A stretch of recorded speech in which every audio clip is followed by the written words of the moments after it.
It's one of the world's most important stretches of water on Earth. A narrow passage, just a few kilometers wide in places. Yet, what happens here can shake the entire global economy. Welcome to Explained on CBI News, and today we're breaking down why the Strait of Hormuz matters so much.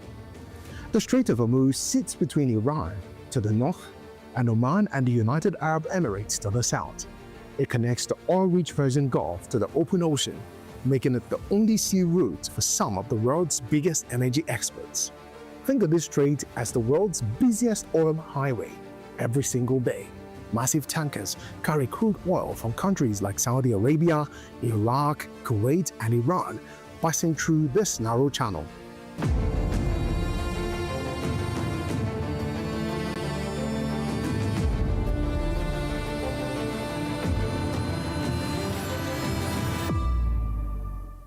Roughly 1 in every 5 barrels of crude consumed worldwide travels through here.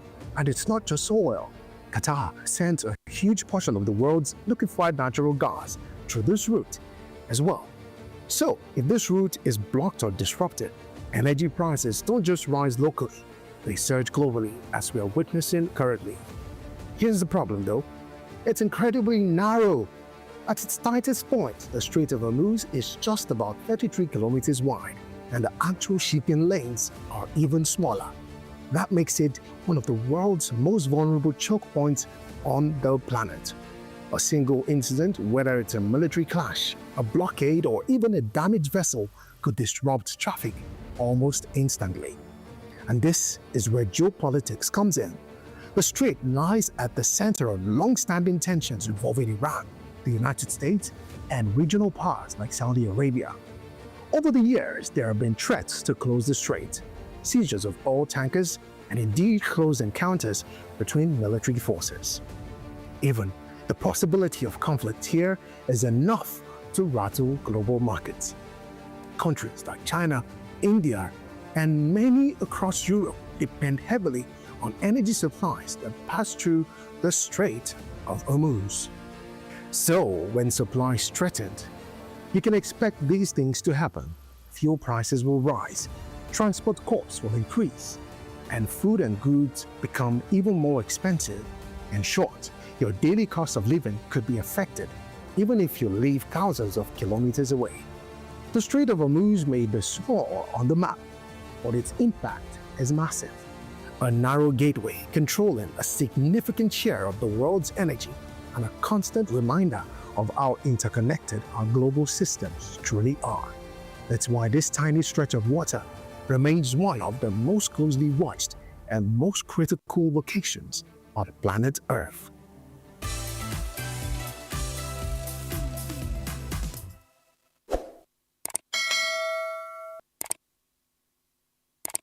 From global health scares to the stories shaping our world, we break down the facts, the numbers, and the impact. This is Explained on CBI News, where complex stories become clear. And I'm Sam Owenka, here to give you 5 important facts about the hantavirus. What exactly is the hantavirus? And why is it causing concern around the world? Here's the first fact. Did you know that the hantavirus spreads through rodents? The hantavirus is mainly carried by rats and mice. Humans can become infected by breathing in particles from rodent urine, droppings, or saliva, especially in poorly ventilated areas. Fact 2. It can be deadly. The virus can cause severe illness, affecting the lungs and, in some cases, the kidneys. Symptoms may start like the flu, but can quickly become life-threatening if not treated early. Fact 3. Early symptoms are easy to miss. Fever, fatigue, muscle aches, headaches, and dizziness are common early signs. As the illness worsens, patients may experience coughing and difficulty breathing. Fact 4.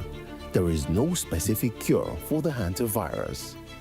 According to the World Health Organization (WHO), there is currently no specific antiviral cure for the hantavirus. Doctors mainly focus on supportive care, making early detection extremely important. And the fifth and final fact, prevention is key. The best protection is avoiding contact with rodents and keeping homes and workplaces clean. Proper sanitation and safe cleaning practices greatly reduce the risk of contacting the hantavirus. So, while antivirus infections are relatively rare, health experts say awareness and prevention remain the strongest defense against this disease. For more in-depth analysis and stories that matter, stay with us. It's election season in Nigeria and the campaigns are already on the way. Political parties have selected flag bearers for the poll, but you might wonder, how exactly does presidential elections work in Nigeria? Well, let me explain. Nigerian presidential elections operate under a unique modified two-round system governed by the electoral umpire, the Independent National Electoral Commission, INEC. To win the presidency, a candidate cannot rely solely on the popular vote. They must achieve a specific combination of majority support and national geographical spread. In essence, the system functions across several distinct phases. Firstly, let's talk about the candidate eligibility and nominations. To run for president, an individual must be a Nigerian citizen by birth, at least 35 years old, a member of a registered political party, and educated at least to the school certificate level. Then the political parties choose their flag bearers through internal primary elections governed by the Electoral Act. These must be concluded and the results submitted to INEC months ahead of the general election. After all individuals and political party criteria is certified, let's talk about the voter framework. Only citizens aged 18 or older who reside in Nigeria are eligible to vote, as currently the Electoral Act does not allow for diaspora voting. Eligible voters also must obtain a physical permanent voter card, otherwise known as PVC. On election day, INEC utilizes the Bimodal Voter Accreditation System, BVAS, a biometric device that scans fingerprints or facial features to verify and accredit voters at their specific polling unit, preventing identity fraud. To be declared the winner in the first round, a candidate must hit two distinct constitutional targets by securing the highest number of valid votes cast nationwide and then winning at least 25% of the votes in at least two-thirds of Nigeria's 36 states, which means at least 24 states out of 36, including the Federal Capital Territory, FCT, Abuja. Ballots are counted out loud at polling units, and results are progressively collated up through ward level, local government areas, and state headquarters. The INEC chairman serves as the chief returning officer to declare the final national winner. In a case where no candidate meets the geographical spread requirements alongside the plurality, INEC must then organize a runoff election within 21 days. The runoff takes place strictly between the candidate with the highest total votes and the candidate who won the majority of votes in the highest number of states. In this round, the rules change and the candidate with a simple majority of the votes cast is declared the winner. And opposing candidates or parties who dispute the fairness of the outcome have the legal right to challenge the results through the Election Petitions Tribunal, with the Supreme Court serving as the final arbiter.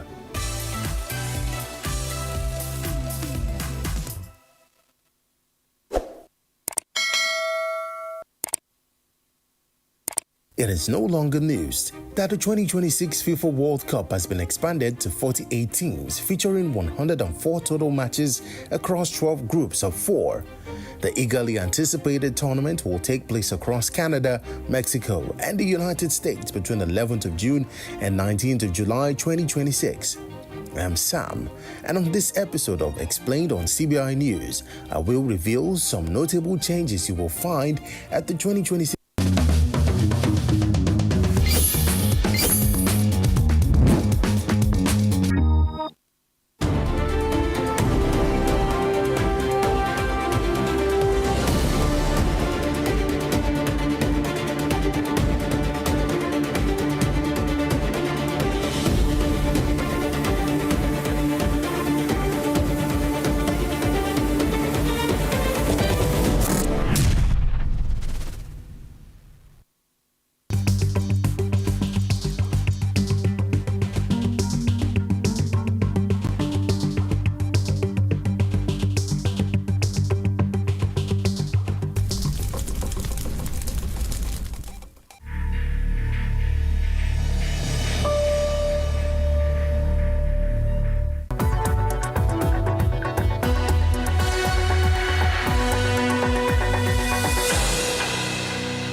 A very good afternoon and welcome to CBI News at noon. I am Olalekan Yusuf. Let's take a look at the headlines.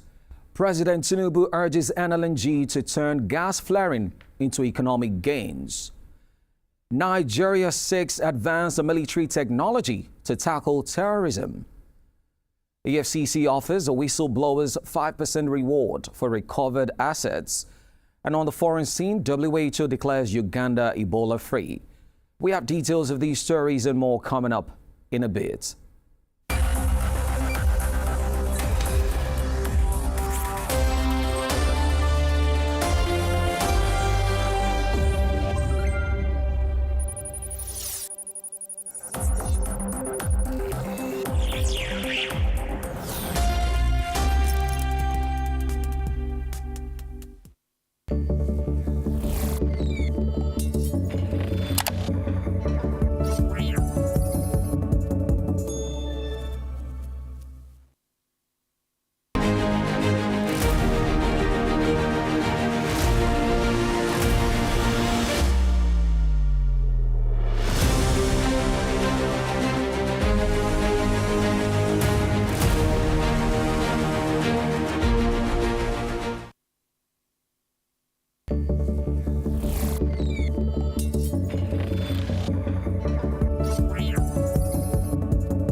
Thank you for staying with us. We begin with the news that President Bola Tinubu has urged the Nigeria Liquefied Natural Gas Limited to maximize Nigeria's gas reserves by ending gas flaring and converting it into economic value for Nigerians. The president gave the charge at the State House, Abuja, when he received the NLNG board led by Managing Director Adeleye Falade. Tinubu said Nigeria's natural resources must be harnessed to serve the economy and improve the lives of citizens with focus on domestic utilization and affordable energy pricing. Earlier, Falade disclosed that NLNG has generated over $150 billion since inception, with about $47 billion paid in dividends. Nigeria holds a 49% stake in the company. To security matters now, Nigeria must acquire advanced, space-based and unmanned military technology if it is to decisively tackle terrorism and other crimes. That was the charge from the Minister of Defense, General Christopher Musa, at the 7th Nigeria-Turkey Defense Industry Forum in Abuja. General Musa said mastering these technologies is no longer optional, but critical to national security.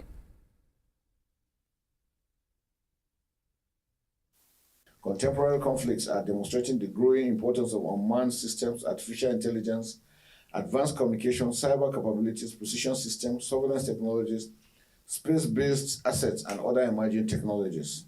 Nigeria must therefore build the capacity not only to acquire such capabilities, but also to understand, adapt, manufacture, maintain, and continuously improve them.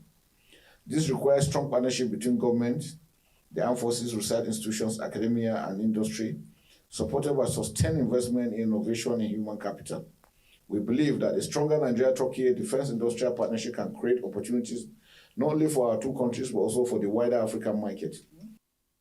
The Minister of State for Defense, Dr. Bello Matawalle, says the forum is aimed at building a self-sufficient defense industry, one that meets the operational needs of the armed forces while driving industrial and economic growth. It's taking place at a moment in Nigeria's effort to strengthen its defense industry capability and deepen its strategic partnership with Turkey. The forum provides an important platform for government defense institutions, investors, and technology partners from both countries to move beyond dialogue and to explore practical opportunity for investment, local production, innovation, and long-term industrial cooperation for Nigeria. Meanwhile, Turkey says partnership with Nigeria is strategic, not commercial. Head of Turkey's defense industries, Dr. Haluk Gorgun, said Ankara is committed to building a long-term strategic relationship with Nigeria and Africa at large. Finally, our companies will engage in B2B meetings based on their profiles and areas of interest. Honorable Ministers, as Turkish government, we are not here for trade. We are not here for profit. Our main purpose here is to have strategic relations with Nigeria and in general in Africa. Turkey gives great importance to the continent and the Nigeria. What we believe, as long as we have open and productive coordination, cooperation, collaboration, then the profit, the benefit will be the outcome. The forum closed with a renewed commitment to stronger defense cooperation, technology transfer, and concrete steps to boost Nigeria's security capabilities. From strengthening military might to tightening the noose on corruption, the Economic and Financial Crimes Commission, EFCC, is offering whistleblowers up to 5% of recovered assets for information leading to funds and property stashed abroad. EFCC Chairman Ola Olukoyede made the disclosure while delivering a lecture in Cambridge in the United Kingdom. He said credible tips that lead to successful recovery could turn informants into millionaires and would boost efforts to trace illicit wealth moved out of Nigeria. Olukoyede said the anti-graft agency has forfeited more than $500 million in cash and assets to the federal government in the past 3 years, using its non-conviction-based forfeiture powers. He cited a recovery of 752 housing units linked to former Central Bank Governor Godwin Emefiele and 48 properties linked to former Justice Minister Abubakar Malami, who is under investigation. The Minister of Works, David Umahi, has directed a concessionaire handling the Benin-Asaba Road to immediately remove all blockages and restore free flow of traffic. Umahi also urged the company to write the federal government to facilitate the termination of its contract. He issued the directive on Wednesday in Benin during a stakeholders meeting at the Edo State Government House. The minister said the concessionaire had no value to the project and ordered an assessment of all work done, excluding unauthorized removal of asphalt. He also directed a reconstruction of affected sections and proper drainage under independent supervision. You're watching CBI News at noon. Still ahead, NANS condemns Atiku Abubakar's latest stance on fuel subsidy removal. Stay with us.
Welcome back. Now to other stories. Former Vice President Atiku Abubakar has challenged the federal government to investigate and prosecute him if it has evidence linking him to the alleged $16 billion power project. Atiku, the presidential candidate of the African Democratic Congress, accused the Tinubu administration of recycling old allegations to divert attention from questions over petrol subsidy savings.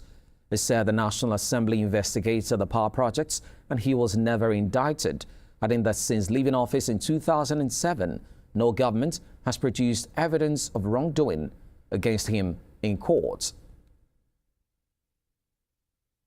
Still on matters relating to the former Vice President, the National Association of Nigerian Students, NANS, has faulted Atiku Abubakar's promise to restore fuel subsidy if elected in 2027. In a statement on Wednesday, August 26, NANS President Akintaye Babatunde describes the plan as a political response to hardship, not a sustainable economic fix. He said returning to subsidy without a clear framework would recreate the problems that made it unsustainable. While admitting the removal has caused hardship since May 2023, NANS says government should focus on using the savings to improve education, healthcare, and infrastructure.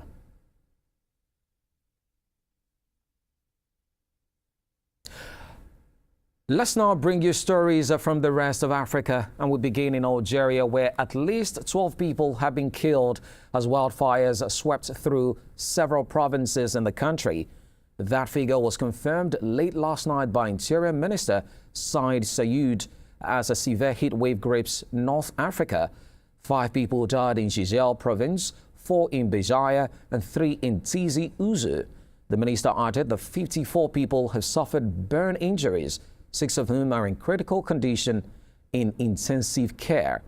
Algeria's Civil Protection Service recorded 154 wildfires across the country on Wednesday.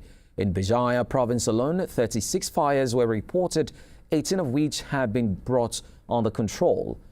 The fires come as an exceptional heat wave continues to affect Tunisia and Algeria.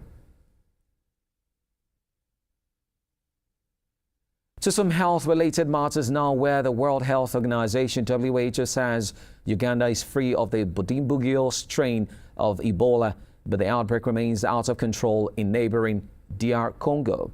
Uganda's all clear follows a July 28 declaration after 20 cases and 2 deaths. In DR Congo, cases are still rising. More than 5,000 cases and 2,700 deaths have been recorded, making it the second deadliest outbreak on record. Dr. Mary Rosalind Belizaire, WHO Africa's Director of Emergency Preparedness, confirmed this development. She said the virus shows no sign of mutation and contact tracing has improved, but warned of an immediate $30 million funding gap for supplies in worst-hit areas. We'll take a short break now. CBI News at noon returns after this.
Let's now move to the rest of the world, and our first stop is Nepal, where rescuers used helicopters on Thursday to search for hundreds missing after a glacial collapse on the Himalayan border with China's Tibet triggered catastrophic flooding. At least 162 people have been killed, with police warning the death toll could rise as search resumes. More than 500 tourists are among the missing. According to officials in Nepal and China, they include 47 Americans, 34 Australians and 33 Britons, many of whom were on pilgrimage to Mount Kailash. The U.S. Geological Survey said the floods were caused by the collapse of glacial rock and ice, not an earthquake as initially reported. Former Malaysian Prime Minister Ismail Sabri has been charged with failing to declare his assets becoming the third former Malaysian leader prosecuted in recent years over alleged corruption-related offences. Sabri, who served as Prime Minister for just over 15 months between 2021 and 2022, is accused of concealing assets including local and foreign currencies, as well as gold and silver bars. He pleaded not guilty at a lower court in Kuala Lumpur on Thursday and was granted bail of about $74,500. If convicted, he faces up to 5 years in prison and a fine of up to 100,000 ringgit. The investigation follows a seizure of assets worth nearly $40 million allegedly linked to him. You're watching CBI News at noon. Time now to join Adebola for the latest in the business world.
Hello, welcome to Business News at this hour. I'm Adebola Adidugba. Anthropic, the maker of Claude AI, prepares for a potential IPO that could match or surpass SpaceX's record-breaking debut. The company is reportedly targeting a valuation around $2 trillion compared with SpaceX's $1.77 trillion valuation when it went public in June. Anthropic could seek to raise up to $100 billion, which could also exceed SpaceX's total IPO proceeds. Nigeria's seaborne petroleum product export has risen sevenfold since 2023, driven largely by output from the Dangote refinery.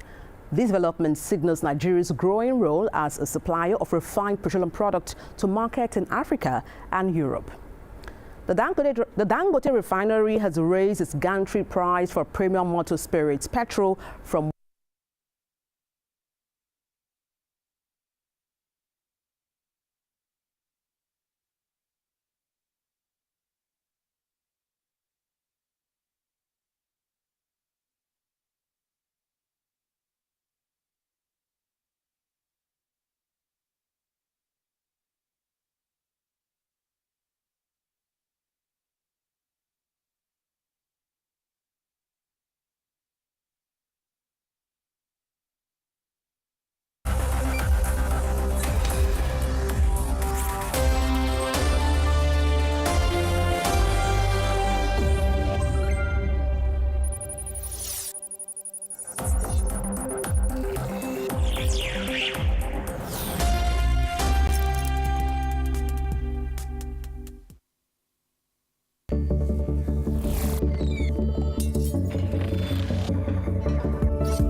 We apologize for that technical glitch.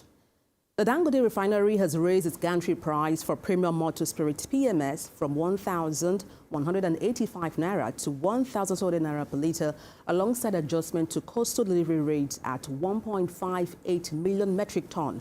Now, this new adjustment took effect Wednesday, 26 August 2026. And now to the NGX, where the Nigerian equities market continued on a losing streak on Wednesday, with the all-share index ASI, which fell by 0.17%, while market capitalization declined by about 259.76 billion naira. And that's a wrap on Business Now. Entertainment comes up.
Welcome to entertainment. A towering name in music has fallen silent. Dolly Parton is dead. The country music superstar, songwriter, actress, and businesswoman has died at the age of 80 following a brief battle with cancer. Parton died Tuesday in Nashville. Her representatives say she passed away at Vanderbilt Ingram Cancer Center, surrounded by loved ones. The type of cancer has not been disclosed. Her death was announced by her nephew, Brian Seaver, in a video shared on Parton's social media accounts. My name is Brian Seaver, son of Cassie Parton, and I am representing the Parton and Owens family today, announcing the passing of my Aunt Dolly Rebecca Parton Dean, sister, sis, Aunt Granny to one generation and Gigi to the next. This video announcement is something Dolly asked of me years ago, before I fully absorbed it as a future reality. As her head of security for more than 2 decades, a role my father Larry held before me, I have imagined the heaviness of this moment, but haven't truly felt it until now. It is an honor that is mixed with absolute pride and great sadness. But sadness lies with us, not with Dolly. Dolly has lived in the light and is in the arms of Jesus, surely met by Carl, her parents, and countless others who have watched her and longed for her to meet them in the heavens.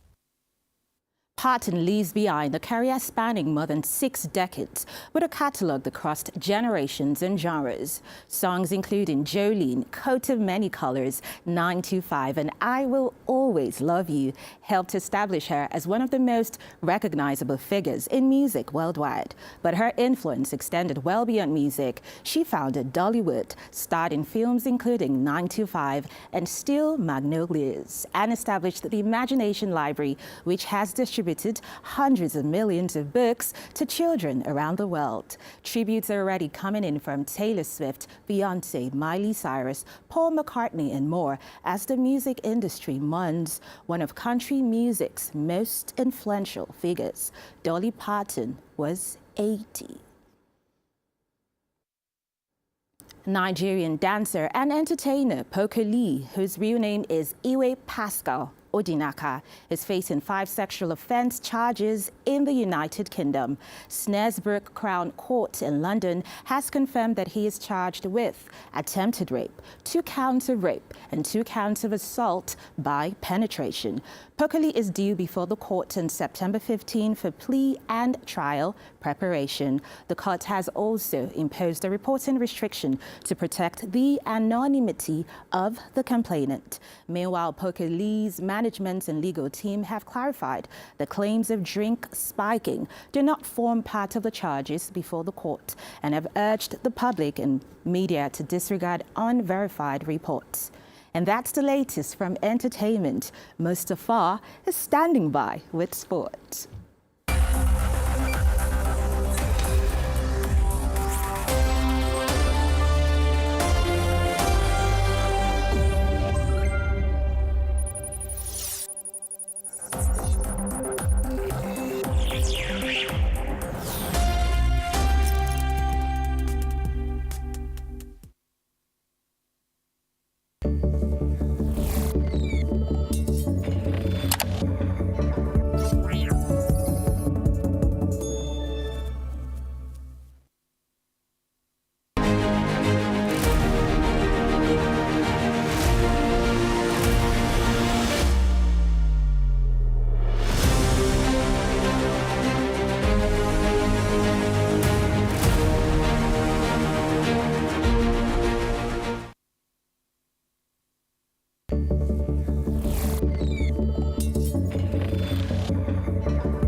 Good afternoon and welcome to your sports update. Coming up on the broadcast, world-class track and field action in Switzerland, a record-shattering multi-billion-dollar deal in the NFL, and a massive truce declared in the upper echelons of world football governance. We start on the track, where world record holder Tobi Amusan leads a strong contingent of Nigerian stars, making their return to the Diamond League action in Zurich. Amusan, alongside compatriots Ezekiel Nathaniel and Chukwuebuka Enekwechi, will hit the track at the iconic Leitsgrund Stadium for the final regular meeting of the Diamond League season. Coming off bronze medal performance in the Commonwealth Games, Amusan has already punched her ticket to the World Diamond League final in Brussels next month. However, for the dozens of other athletes competing over this two-day event in Switzerland, Zurich represents the absolute last chance to secure critical qualification points.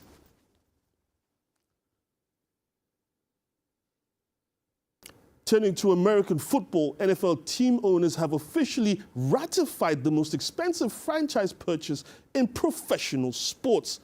At a special league meeting in Atlanta, owners voted unanimously to approve the record-breaking $9.6 billion sale of the reigning Super Bowl champion Seattle Seahawks. The purchase, led by the family of venture capitalist Vinod Khosla, ends nearly 3 decades of ownership by the estate of late Microsoft co-founder Paul Allen.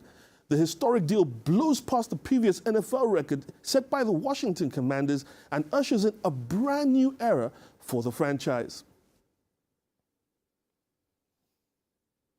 Finally, to football politics, where European governing body UEFA is set to pull back from the brink of a full-blown war with FIFA. UEFA is preparing to drop its threat of boycotting FIFA competitions after receiving formal guarantees that Gianni Infantino's controversial plan to sell the World Cup tournament stakes to private investors has been completely abandoned. FIFA welcomed the peaceful resolution confirming all European teams will take part in the upcoming Under-20 Women's World Cup. UEFA's executive committee will officially sign off on dropping the boycott threat during their meeting in Monaco.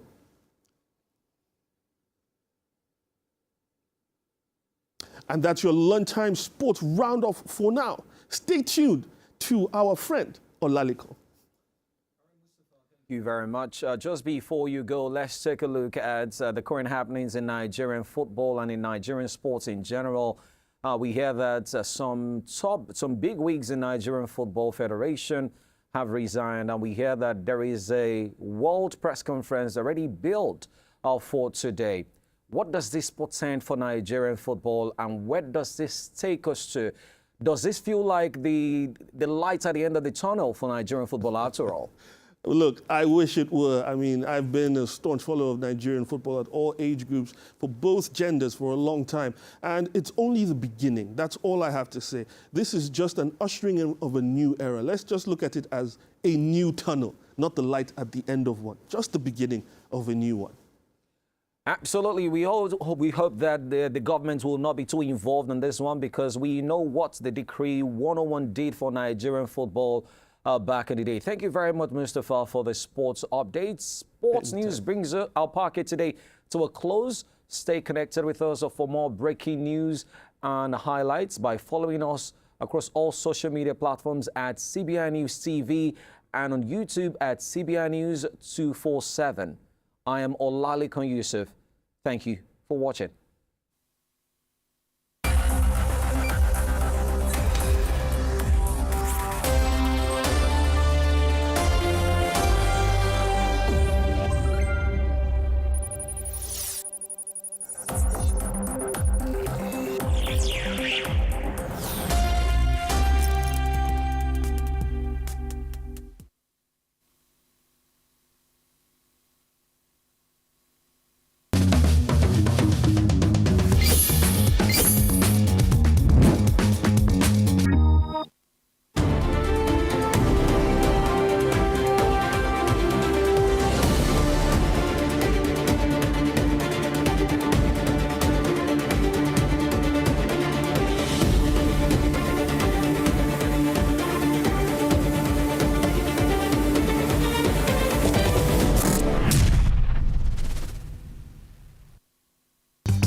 Why does your neighbor pay a different electricity tariff from you?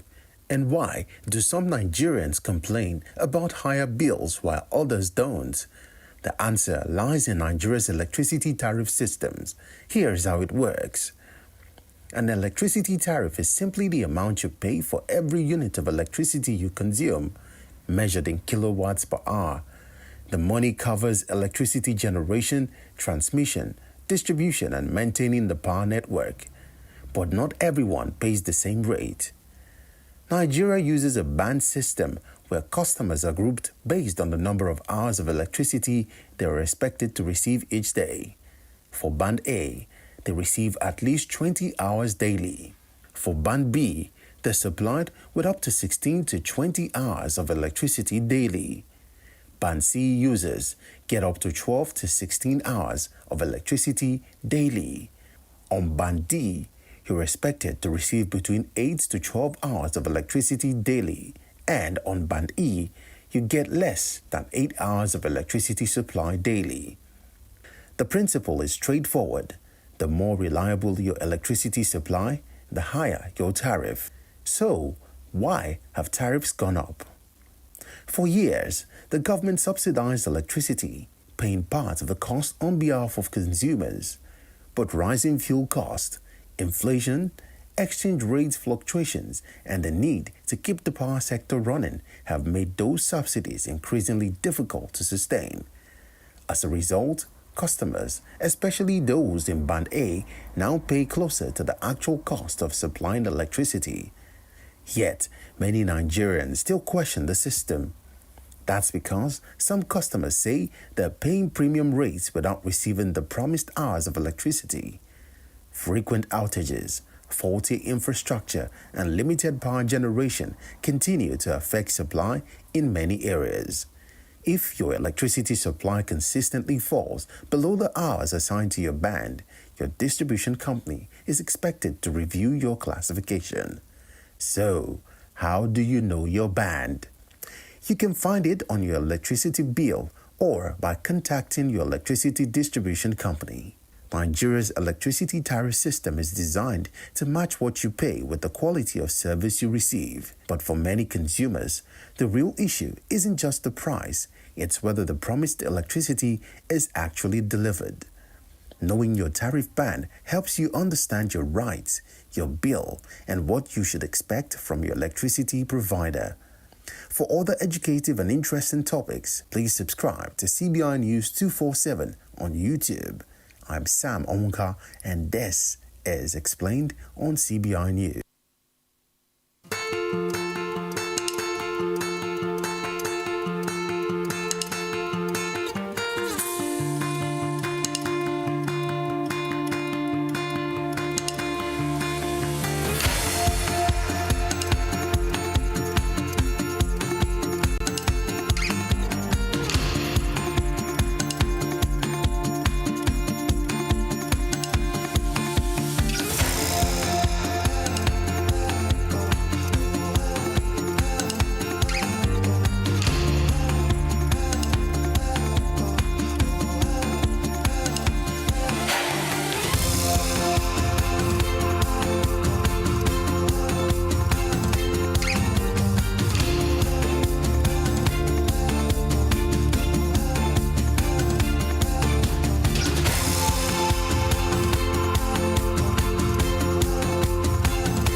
No fuel, no business, no end in sight.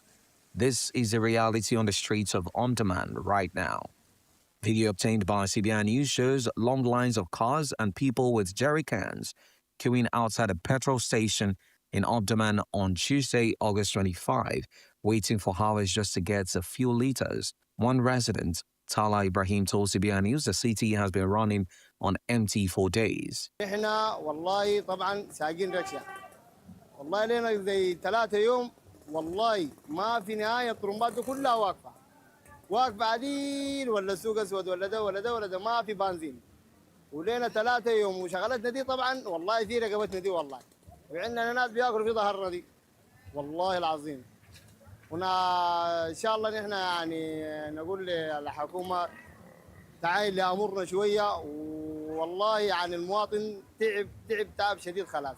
Another resident, Mutaz Mohammed, said people spend a whole day in line only for supplies to run out before they reach the front. He told CBI News that right now fuel is available at only one station in the area. التأثير آية متأثرين الزحمة فيه يعني يمكن تجيب في طرمبة تلقى الطرمبة قطعت تجيب في الطرمبة تاني مرات تكب ومرات تكب لكن بقصة إنه مؤثرة دي مؤثرة لأنه بتطلع يومك كله بتقفل تدعي لك مصاريف وتدعي لك حاجات ما بتقدر.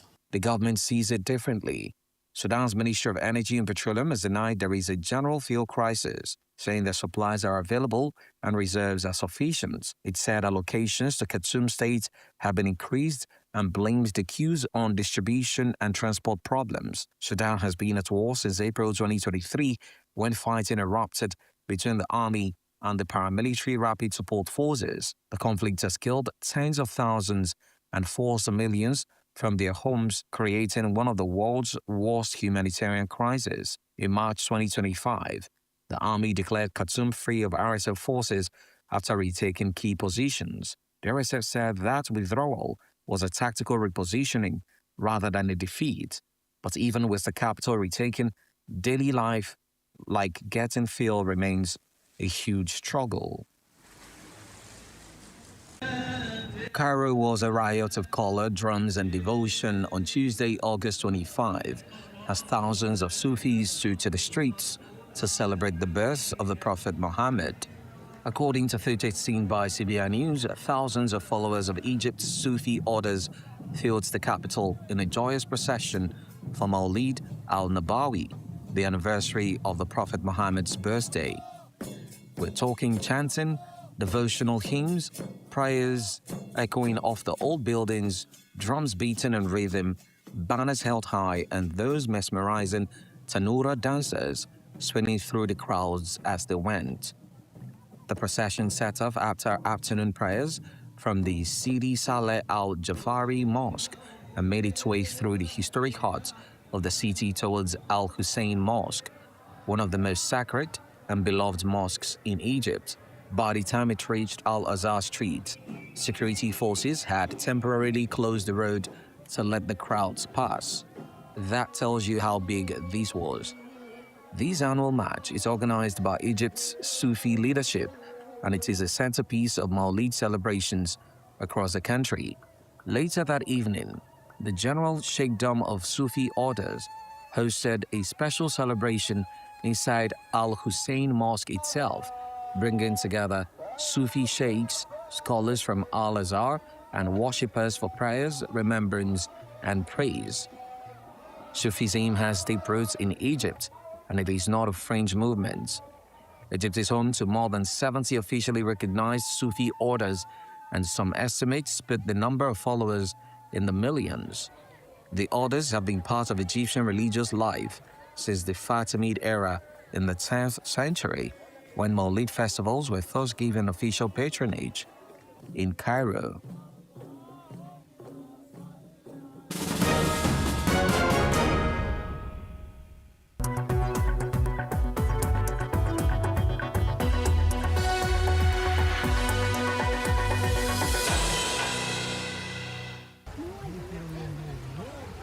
Stranded cars, fallen trees, and streets turned to rivers. Acapulco was hit hard on Monday, August 24, and officials say more heavy rain is on the way. There's a wet and wild afternoon in one of Mexico's top holiday spots. And CBI News has the pictures. Footage shared on social media and obtained by CBI News shows roads across Acapulco underwater, with private cars and public transport struggling to get through. One of the worst hit areas was Costera Miguel Aliman Avenue, especially the stretch between the La Diana Roundabout and Plaza Costera 125, where water rose fast and left vehicles stuck. The downpour came with strong gusts that made things even worse. Near Soriana, Costa Azul, 3 palm trees came down across the road. Fire crews were called in to clear them and get traffic moving again. The army was also on the ground. Members of the 56th Infantry Battalion rolled out a preventive operation under Plan DN3E with patrols in the highest risk zones. There was also tragedy. According to local media reports, a woman died after suffering an electric shock when she came into contact with high-voltage cables in the Casas Homix housing complex in Costa Dorada. On Tuesday, August 25, municipal teams and the National Water Commission were out inspecting damage and carrying out desilting and cleaning work to improve drainage. The Guerrero Civil Protection Authority says it is linked to tropical wave number 31 and other systems over the Pacific. It has now issued a warning for heavy to very heavy rain with 50 to 75 millimeters expected on Thursday afternoon and into early Friday across the state. Acapulco, home to around 780,000 people, is no stranger to extreme weather. In October 2023, Hurricane Otis, a Category 5 storm, devastated the city and caused billions in damage. Since then, authorities have been working to improve flood defenses, but as CBI News footage shows, drainage still struggles when intense rain hits. A dream home gone in seconds. A violent tornado ripped through quiet French village near Carcassonne, and residents say they lost everything. Video obtained by CBI News shows wrecked houses, smashed cars, and debris scattered across streets as firefighters work to make the area safe. One resident, Christiane, told CBI News she and her husband had been in a nearby town and came back to find their home destroyed. On était en vacances et c'est mon ami en face de la maison en face qui nous a prévenus comme quoi on n'avait plus rien, quoi, tout était détruit. Vous êtes arrivé sur place Oui, assez vite? tout de suite, oui. On était à Marseillan, donc Marseillan-Plage, à 1h30 d'ici, quoi. Et hier soir, on a constaté les dégâts, quoi. On n'avait vraiment plus rien, on a tout perdu. La maison entière a été soufflée par la tornade? On n'a plus rien. Nous, hier, quand ça s'est passé, on était chez le kiné sur la commune de Sépi et quand on est revenu, on n'a pas pu rentrer au village. Mon mari m'a laissé à la salle polyvalente. Comme il est employé de mairie, il a dû aider ses collègues. Et on a fait vice-versa, d'aller aider les premiers secours, les premières choses. Cleanup is underway with locals clearing rubble and crews covering roofs to protect homes from further bad weather.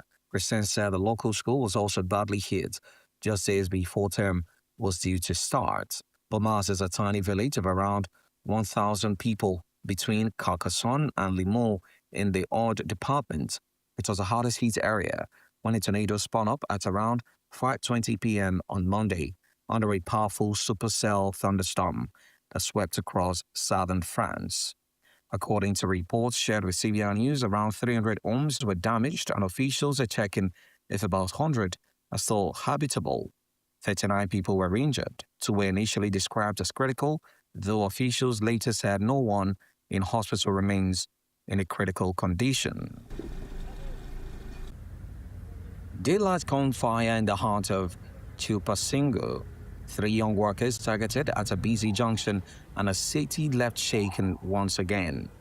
Footage obtained by CBI News shows the area cordoned off by state police and members of the National Guard after an armed attack in Chilpancingo. Preliminary reports shared with CBI News indicate the attack happened just before 3 p.m. local time on avenues Rufo Figueroa and Lazaro Cadenas in the Burocratas neighborhood. Armed individuals on a motorbike reportedly opened fire on 3 young windscreen washers who were working at the lights. The 3 men were left lying on the pavement, 2 in front of a traffic light and another around 20 meters away. The injured were taken to nearby hospitals. 1 person was confirmed dead at the scene. Authorities from all 3 levels of government sealed off the area to keep motorists and passers-by away, while staff from the State Public Prosecutor's Office and experts from the State Attorney General's office carried out checks required by law. So far, no government authority has commented further. Guerrero is one of the states in Mexico hardest hit by organized crime with long-running territorial disputes between rival groups. Chilpancingo, the state's capital with around 280,000 residents, has often been at the center of that violence. However, there has been some recent progress. Official data from the Executive Secretariat of the National Public Security System shows intentional homicides in Guerrero fell by 24% in 2025 compared with 2024. Even with that drop, Chilpancingo remains among Mexican cities with the highest levels of violence, and attacks like this show how fragile security remains.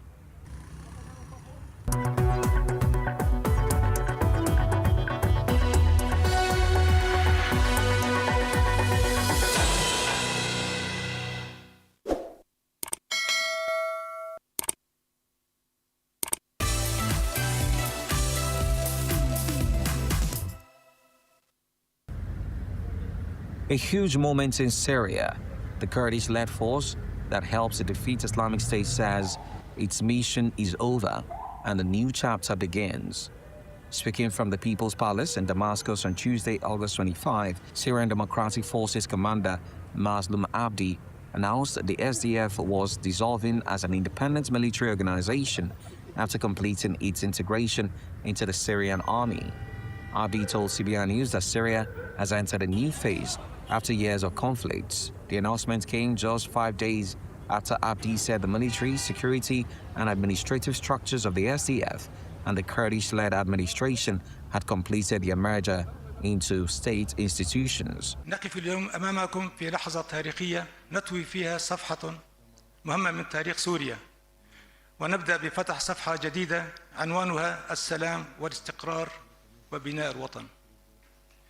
منذ تأسيس قوات سوريا الديمقراطية تحمل مقاتلوها مسؤولية كبيرة خلال واحدة من أصعب المراحل التي مرت بها سوريا. Abdi described it as a historic moment to turn the page on an important chapter in Syria's history, paying tribute to SDF fighters killed during the years of armed conflict. The SDF was a key U.S. partner in the fight against Islamic State and at its height controlled large parts of northern and northeastern Syria. That changed in January when government forces launched a major offensive and captured large areas previously held by the SDF after deadly clashes. A comprehensive deal announced on January 30 set out a ceasefire and phased integration. Under the agreement obtained by CBI News, SDF fighters will join Syrian army formations, government security forces will enter Hasaka and Kamishli, and civilian institutions in the northeast will be absorbed into state structures. Flags, flurry, and stalled lorries. The vital aid route into Gaza was blocked again, and protesters say they will not budge until the enclave is stripped of weapons. This was the scene at Kerem Shalom on Tuesday, August 25, captured in footage obtained by CBI News. Video shows a crowd gathering near the crossing, waving Israeli flags and addressing fellow demonstrators as a line of humanitarian lorries bound for Gaza sits stuck on the road. The protesters say it is about security. One told CBI News that communities near Gaza cannot simply wait for the next massacre while foreign forces gather nearby. Another demanded what he called absolute demilitarization of Gaza down to the very last bullet. The demonstration brought together residents from border communities and activists opposed to foreign forces in the enclave, with many calling for Israel to retain full security control along the border. Kerem Shalom is the main commercial crossing between Israel and Gaza, and right now the United Nations says it is the last remaining cargo gateway into the Strip. When it closes, it stops. This is not the first time it has been targeted.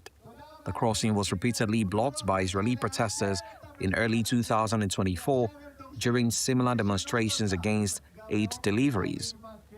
Even when open, aid flows remain tiny compared to need.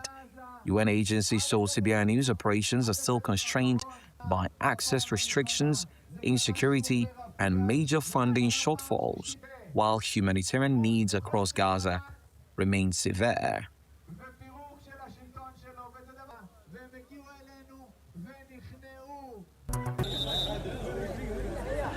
Sleeping on the streets, moved on by police, then back again. This is the grim daily loop migrants in Qatar say they are trapped in right now. Footage seen by CBI News shows police officers dispersing a large group of migrants gathered outside the Loma Colmena temporary shelter on Tuesday, August 25. People had been waiting for hours to be registered and given a place to sleep. One Egyptian man who spoke to CBI News said he has been stuck in the enclave for 67 days. It describes an exhausting cycle between the migrant center, the police station, and the border. أنا شاب مصري هذا النهارده داخل السبتة هذا لي 67 يوم معايا برضه أخوانا مصريين برضه في الغابات وإحنا طالبين إن يساعدونا بأي شكل إن إحنا كل يوم نقف طابور وما يدخلناش كل يوم يعني نمشي للسيتي السيتي يودينا الكمسارية والكمسارية يودينا للسيتي ودينا للدوانة مشحورين مرة هنا ومرة هنا ومرة هنا ولكن احنا طالبين ان يساعدونا بس عندي شباب اخواني مصريين برضه حتى هم متلقحين في الزنقات متلقحين في الغابات من غير اكله من غير فراش من غير نوم من غير سحوم من غير والو احنا كلنا بتاع 65 واحد مصري هنا وحدش مدور علينا خالص كل ما نقف طابور ما حدش يدور علينا خالص. Another man, Moroccan migrants Elias El Aoum, said he was desperate to get inside the tents because so many are still sleeping rough. جينا باش ندخلوا الخير على حساب حيت كنباتوا في الزنقه جاي من شهر في الزنقه كنجلسوا في الزنقه وداك الشيء وهنايا كنستناوهم يعني من نهار الجمعه دخلوا واحد 728 واحد ولكن اللي باقيين في الزنقه يعني بزاف اللي باقيين برا. كاين اللي كيجي كيبات ليله كامله حتى الصباح كاين اللي كيجي مع الفجر اللي كيجي حتى الصباح 8 10 من كل واحد في وقت كيتجمع اللي كنبقاو هنايا في القايله كنتشمشوا كنوصل هاد الساعه اللي كيجي البوليس كيجريو على كل شيء ما كيدخلوا حتى شي واحد يعني عندهم واحد العدد محدود من داخل كيف كتشوف القايله ما كاينش خيام بزاف يعني باقي لا عندو خيام اخرين ولكن ما عرفناش فوقاش يعدلوهم وحنا كنستناو في الزنقه كنعذبين مترصين الله يعمل شي حال شي تاويل ديال الخرصه. Qatar is a small Spanish city on the North African coast, and it has long been a flashpoint for migration into Europe. After the mass crossing from Morocco on July 30 and 31, Spanish authorities say around 72,000 people entered Qatar. Most have since returned to Morocco, but several thousand remain stranded in the enclave, far more than the shelter system was built to hold.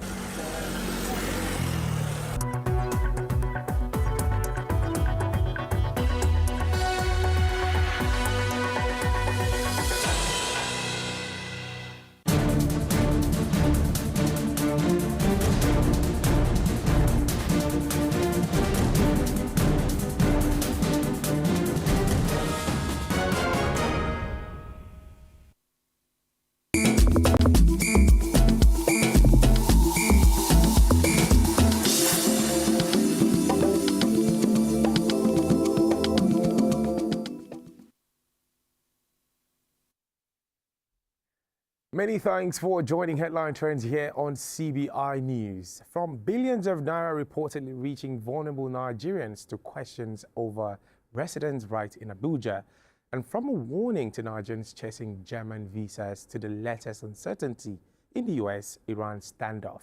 Here's what's competing for attention in the headlines. I am Otobo Nkanta, and together let's make sense of the day's biggest stories.